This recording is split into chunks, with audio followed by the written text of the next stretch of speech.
In his official tour in USA for United Nations General Assembly, our professor Dr. Muhammad Yunus had a meetup with non-resident Bangladeshis in New York. Bangladeshis from all over the USA has attended in this meetup, and the meetup was titled as NRB Connect Day, Empowering Global Bangladeshis. Our professor has made a speech in this meetup. Let's hear what did our professor say. শুধু এটা সভা করার জন্য না, এটার পরিকল্পনাটা ছিল আপনাদেরকে ইনভলভ করা, Very bad sound. বাংলাদেশের দূরের থেকে দুঃখ প্রকাশ করা, হতাশা প্রকাশ করা, এটা তো বরাবরই করে যাচ্ছে। এবার হতাশা এবং আতঙ্ক অনুভব না করে নিজেরা কিভাবে এটার সঙ্গে ইনভলভ হতে পারে, এটি ছিল বিষয়টা নিয়ে আমরা আলাপ আলোচনা করছিলাম। নিউ ইয়র্ক আসা, জাতিসংঘে আসার ব্যাপারেও একটা পরিকল্পনা ছিল, যেটা বড় বিষয় ছিল রাজনৈতিক নেতৃত্বের সঙ্গে আনা। তারা সম্মত হবেন সেটা ভাবিনি, মনে করে থাকতে বেঁচে গেলে লাগবে, তবু ভাবলাম চেষ্টা তো করি। অসংখ্য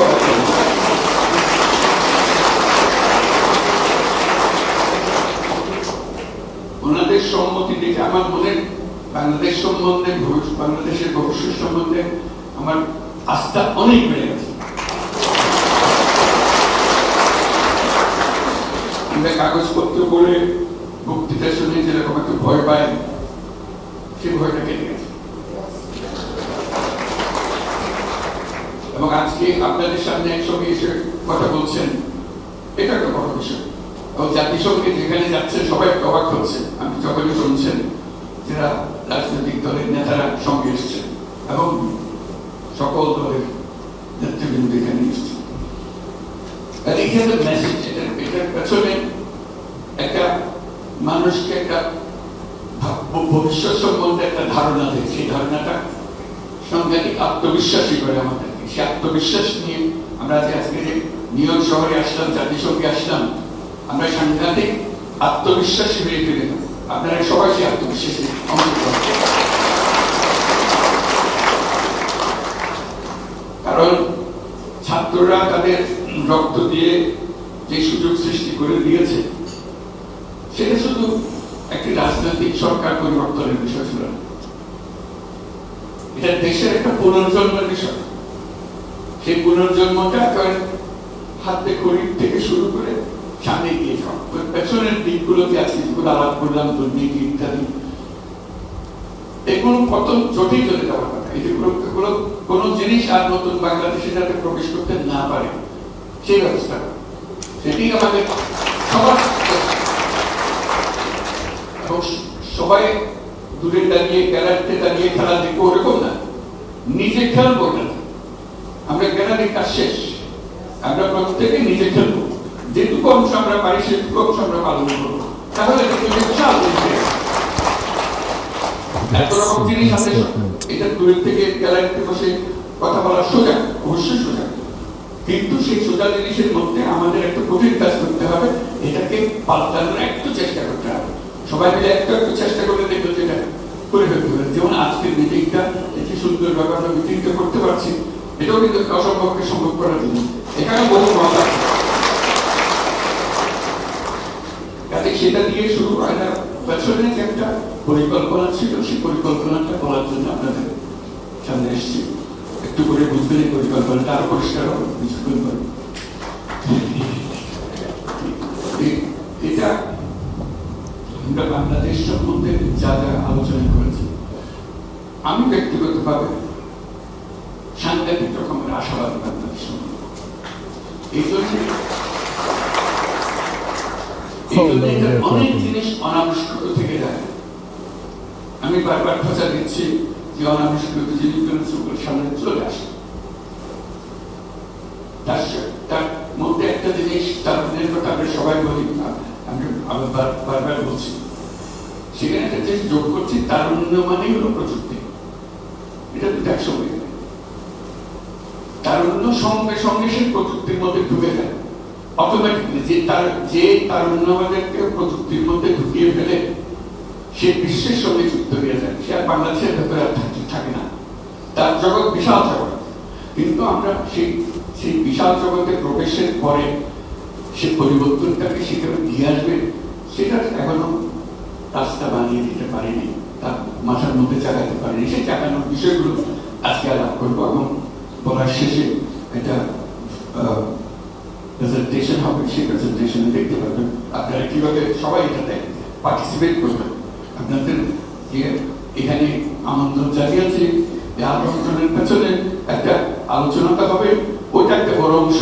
যে প্রেজেন্টেশনটা হবে সেই প্রেজেন্টেশনটা আমাদের কোথায় নিয়ে যাবে, কি করবো সেটা জানার জন্য। তারুণ্য সম্বন্ধে আমি বলি, সেটা আজকের কথা না, পুরোনো কথা।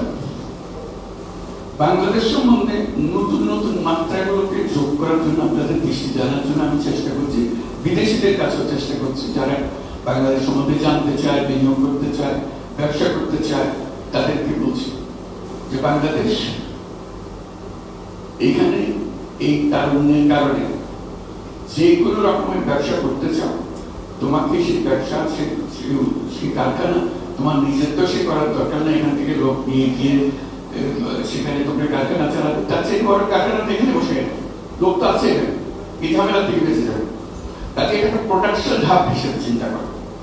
বারে বারে এই প্রোডাকশন হাবের এই যে আশিক যে দায়িত্ব আছে, তাকে এই এলাকাগুলো ঠিক করে দেওয়া যাবে।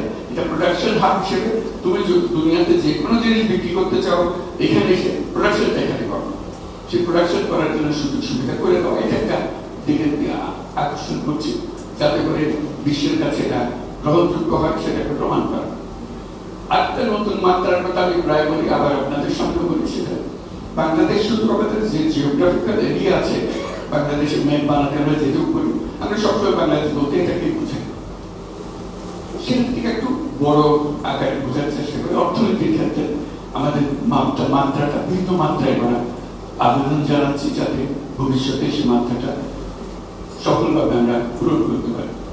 সেটা হলো আঞ্চলিক অর্থনীতি। শুধু রাষ্ট্রীয় অর্থনীতি, দেশ যেটা আছে, ভৌগোলিক সীমারেখা যেটা আছে, ওটার মধ্যে সীমাবদ্ধ না রেখে আমরা আঞ্চলিক অর্থনীতির উপরে জোর দেব। এটা সবার সাথে, শুধু বাংলাদেশের একার সাথে না, যারা এই আঞ্চলিক অর্থনীতির শরীরদার হবে তাদেরও সাথে। তারা আবার আমাদের প্রতিবেশী, নেপাল, ভুটান আর হলো সেভেন সিস্টার্স।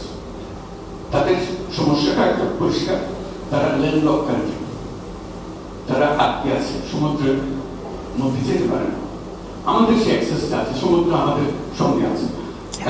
তাদের সঙ্গে বলি যে তোমাদের সমুদ্রের প্রবেশ খুব সহজ করে আসা যাওয়ার কথা, তাহলে তাদের অর্থনীতি সচল হবে, আমাদের অর্থনীতি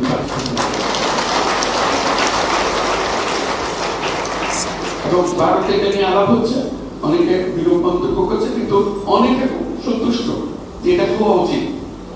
তাকে এটা হলো স্বাভাবিক পদ্ধতিতে হবে, এটা জোর করে কাউকে বলতে পারবো না আমার সঙ্গে ব্যবসা করবে। সে তার ব্যবসা এত সীমাবদ্ধ হয়ে গেছে, সেখানে বিবেক হচ্ছে না। আমরা যদি তার রাস্তাটা খুলে দিই, সেও খুশি, আমরাও খুশি, কারণ সে আমার উপর দিয়ে চলাফেরা করা মানে আমার অর্থনীতিতে এটা বিরাট গতি সঞ্চার হবে। তো সেই দিকে এই জন্য আপনাদেরকে এটা বললাম, এটা মাথার মধ্যে রাখা। আপনাদের সঙ্গে এইসব এলাকার যে রিজিওনাল অর্থনীতি যেটা বলছে, আঞ্চলিক অর্থনীতি, তাদের বন্ধু বান্ধব অনেক আছে আপনাদের কাছে। আপনারা যেরকম গুরুত্বপূর্ণ বাংলাদেশের জন্য, তারাও তাদের জন্য, তাদের দেশের জন্য গুরুত্বপূর্ণ। তারা যদি মনে করে হ্যাঁ তাই তো আমরা মাধ্যমে কাজকর্ম করবো, তাহলে আস্তে আস্তে দেখবে যে রাস্তা খুলে যাচ্ছে। মানুষ যেটা চায় সে রাস্তা বন্ধ করে রাখা যায় না, স্রোতের মতো জিনিস। পানিতে যেরকম আটকে রাখা যায়, মানুষের আশঙ্কাকে আটকে রাখা যায়। একবার একটা মাথায় ঢুকে গেলে সেটা যে পাথর হোক, যেই হোক, এটা ভেঙে সে বের হবে। কাজে মাথার মধ্যে যদি ঢোকে এটা আঞ্চলিক অর্থনীতি আমরা গড়ে তুলবো, তাহলে দেখবেন যে আঞ্চলিকভাবে অনেক জিনিস সম্ভব। এখানে আন্তর্জাতিক ক্ষেত্রে যখন এই জাতিসংঘে আসি, বিভিন্ন দেশের লোকদের সঙ্গে, নেতৃবৃন্দের সঙ্গে দেখা হয়, তাদেরকে কথা বলি, তাদের কাছে সঙ্গে সঙ্গে এটা মনে হয় বড় প্রস্তাব। একটা বিশ্ব সংস্থার প্রধান সে বলেছে, হ্যাঁ এটা তো এই জিনিস তো আমরা অনুভব করি, কিন্তু তোমার মতো করে বলতে পারি নাই, এখন থেকে এটা আমি বলবো, এটা আঞ্চলিক অর্থনীতি। তাদের এই যে সীমাবদ্ধতা, দেশের অর্থনীতির যে সীমাবদ্ধতা, সেই সীমাবদ্ধতা থেকে আমরা বেরিয়ে যেতে পারবো। আমাদের মনটাও বড় হবে, ইন্টারাকশন হবে আশেপাশের দেশের সঙ্গে, এবং আমাদের অর্থনীতির প্রতি একটা বিরাট গতি সঞ্চার হবে। আরেকটা বিষয় আছে, সেটা হলো বললাম আমাদের অর্থনীতি। এখানে পানি ছিল নাকি আমার জন্য তো দিয়ে দেবো। That means some water. অর্থনীতি যে সীমাবদ্ধতার কথা আসে, শুকিয়ে যাচ্ছে।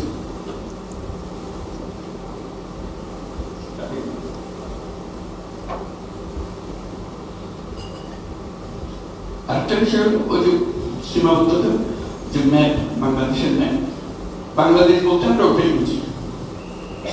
আমি বারবার উল্লেখ করে যে বাংলাদেশ এটা তো ছোট বাংলাদেশ, আমাদের আসল বাংলাদেশ কোথায়? আমাদের পুরো সীমানাটা কোথায়? Ocean. বিরাট বঙ্গোপসাগর কিন্তু আমার। Yes. That's the guy. এটা কোনোদিন স্কুলের ছেলে মেয়েদেরকেও বোঝায় না, কলেজ বিশ্ববিদ্যালয়ের ছেলে মেয়েদেরকে বোঝায় না। ম্যাপটা একে বাংলাদেশ শেষ। That's true. বাংলাদেশের মাত্র অর্ধেক দিকে, Yes. বাকি অর্ধেক সমুদ্র, বিশাল। এখন থেকে আমি বলছি যে বাংলাদেশ বলতে তোমরা সমুদ্র সহ বাংলাদেশ দেখাবা, যে জানো এটাতে। এটা তো অসম সম্পদ, মাটির নিচে যেরকম সম্পদ, পানির নিচে পানির উপরে সব সম্পদ। এটা আমি ছাড়া তো প্রশ্নই ওঠে না, এটাকে বাড়িয়ে দেওয়া জিনিস। এটা অনেকটা এরকম, বিরাট দিঘি আছে বাড়ির সামনে, মাঝে মাঝে গিয়ে আমি বসে দিয়ে একটা মাছ ধরি, কিন্তু পুরো দিঘি মাছে ভর্তি, একটা জাল ফেলি না। মনে হচ্ছে এটা শুধু পারে করে বসে একটা বসে দিয়ে মাছ ধরার বিষয়। তারপরে ওই ছেলেদের দিয়ে মাছ ধরে কিছু যায়, আবহাওয়াটা দেয় যে একটু ঘূর্ণিপাতার আশঙ্কা দেখা যাচ্ছে, ওইটুকু নিয়ে আমি সম্ভব ওই পাড়ের সঙ্গে লাগানো। এত বড় মহাসমুদ্র যে আমার সামনে রয়ে গেছিল, আমাদের চিন্তার মধ্যে বসে। আমি বারে বারে চিন্তার মধ্যে ঢোকানোর চেষ্টা করছি। পুরো অর্থনৈতিক আয়োজনটা সমুদ্রকে কেন্দ্র করে, সমুদ্রকে চিন্তা করে করতে হবে। এখন আমরা বিভিন্ন দেশের সঙ্গে আলাপ করছি যে এই সমুদ্র কাজে লাগানোর জন্য আমাদের যা যা দরকার, জাহাজ দরকার, মাছ ধরার ট্রলার দরকার, প্রসেসিং দরকার, এগুলোর জন্য আমাদের প্রস্তুতি নেওয়ার জন্য। সমুদ্র সম্বন্ধে একবার যদি আমরা চিন্তা মাথায় ঢুকে ফেলাই, তার কিন্তু হলো যে সমুদ্র যখন আছে, সমুদ্রের উপরিভাগটা হলো চলাচলের রাস্তা। দুনিয়ার যে কোনো জায়গা থেকে যে কোনো জায়গায় যাওয়া যায়, ওখানে রাস্তা বানাতে হবে না, জাহাজ